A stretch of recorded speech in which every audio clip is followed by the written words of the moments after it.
שמחים להיות פה, כל טקס הריסה הוא תמיד מרגש, יש לנו היום כ-30 פרויקטים בפתח תקווה, אבל כל פעם מחדש זה אנשים חדשים שהבית שלהם נהרס אחרי שעברנו תהליך של בין שנה לשנתיים. היום הגדול הגיע ועכשיו זה המאני טיים. המאני טיים שלנו, בחרנו באחד והיחיד הטוב ביותר.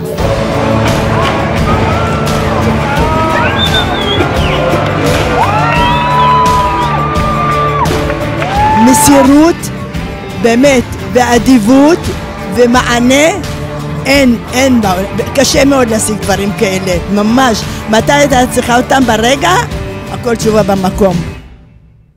אנחנו נמצאים בפרויקט הכי גדול, למעשה בשכונת רמת טבריה בפתח תקווה. אנחנו מפנים פה 32 בעלי דירות ובונים 96 דירות חדשות בשני בניינים של סך הכל 10 קומות. אנחנו מאמינים בשותפות עם הדיירים שלנו. תודה רבה לא לחברת גיל קטה, למשפחת קטה, על שהם הגשימו לנו חלום, כמו שאתם רואים.